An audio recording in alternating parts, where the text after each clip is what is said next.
गज़ा पट्टी में इसराइल और फ़लस्तीन के दरमियान जंग आज तीसरे दिन में दाखिल हो चुकी है। पहले और दूसरे दिन हलाकतें काफ़ी ज़्यादा हुई है। 5,000 से ज़्यादा रॉकेट हमले जो कि हमास की जानिब से इसराइली इलाकों में दागे गए थे और उसके बाद जवाबी कार्रवाइयाँ हुई। उन टावर्स को, उन इमारतों को निशाना बनाया गया जहाँ पर कहा गया कि हमास का जो मिलिटेंट ग्रुप है, जो तहरीक चलाने वाले लोग हैं, अस्करी तंजीम है, वो और उसके ज़िम्मेदारान मौजूद हैं। लेकिन ताज़ा तरीन तफ़सीलात ये है कि अमेरिका ने भी जंगी बेड़ा भेजने का ऐलान कर दिया है इसराइल की मदद के लिए। दूसरी तरफ सूरत हाल ये है कि 1100 से ज़्यादा लोगों की मौत हो चुकी है और एक फ़ौजी कर्नल समेत कुल मिलाकर 700 से ज़्यादा इसराइली अभी तक हलाक हो चुके हैं, जिनमें 44 आर्मी जवान हैं। यानी जो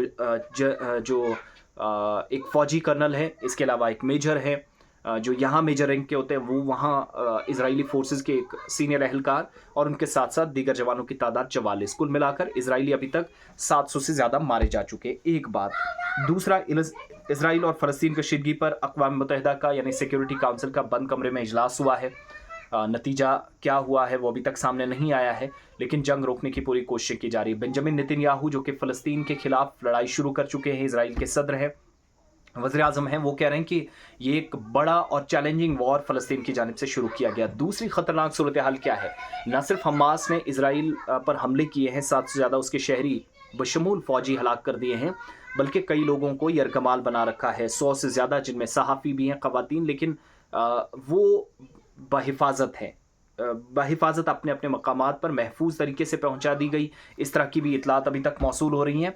मगर एक चीज़ हमें याद रखनी होगी कि मैंने पहले दिन जब आपको बताया था इस जंग के मुतालिक पहला अपडेट कि फ़लस्तीन और इसराइल में जब जंग शुरू हुई तो बहुत सारे लोगों को जब होस्टेज बनाया गया तो बहुत सारे लोग जो हैं वो हमास ग्रुप के, यानी जो एक मिलिटेंट मूवमेंट है, तवील मुद्दत से 1990-92 से काफ़ी ज़्यादा हमले कर रही है इसराइल पर गज़ा पट्टी से, वो अपने बड़ी तादाद में जवानों के साथ इस तरफ दाखिल हो चुके हैं, नहीं इसराइल वाले इलाकों में, जिसकी वजह से मुश्किलात बढ़ रही हैं।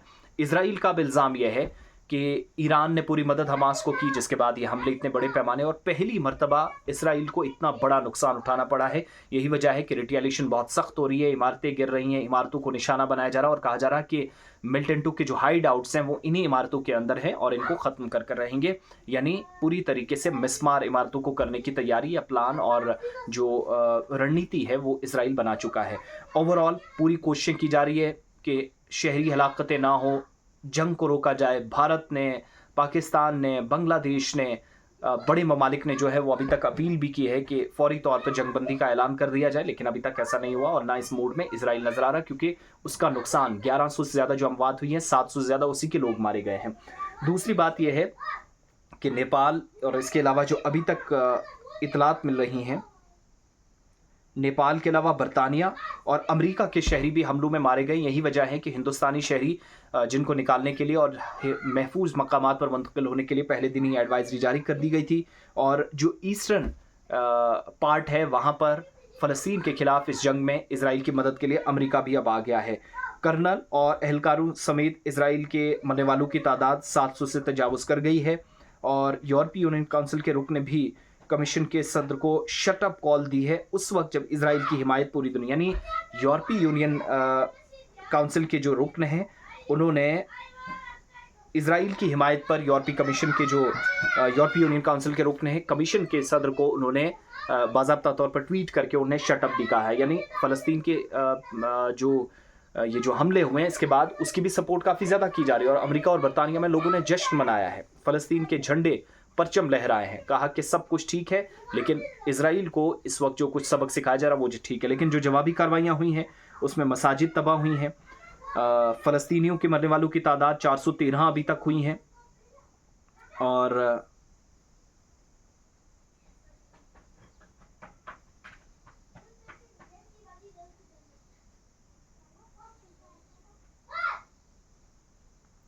तो ये सूरत हाल है। और मस्जिद अक्सा में नमाज पढ़ेंगे, ईरानी सदर की इस्माइल हनिया से गुफ्तगू हुई है और ये सारी इतलात अभी तक की हैं। यानी ये कशीदगी फिर और आगे बढ़ सकती है क्योंकि इसराइल के ख़िलाफ़ ईरान ओपनली जो है वो फ़लस्तीन की सपोर्ट पहले दिन से करता है और अल अक्सा स्टॉर्म नाम से ये जो अभी ऑपरेशन शुरू किया गया है। इसमें इसराइल को पहली मर्तबा इतना बड़े पैमाने पर नुकसान उठाना पड़ा है और 700 से ज़्यादा उसके शहरी मारे जा चुके हैं। तो हिंदुस्तानी शहरी भी वापस आहिस्ता आहिस्ता लौटने की कोशिश कर रहे हैं। हुकूमत की जानिब से कोशिशें की जा रही हैं, क्योंकि अभी ये जंग बहुत आगे जाने की जो है वो तवक्को की जा रही है। सूरत हाल ऐसी बनती हुई नज़र आ रही है और बिल्कुल भी पॉजिटिव रिजल्ट्स वहाँ से नहीं हैं। तो दुआ करें कि शहरी बचें और इस जंग और ये जो सूरत हाल पैदा की गई है खित्ते के अंदर, कशीदगी और दुनिया भर के अंदर जो नफ़रत पैदा की गई है, इन लोगों से फौरी तौर पर हम सबको राहत मिले।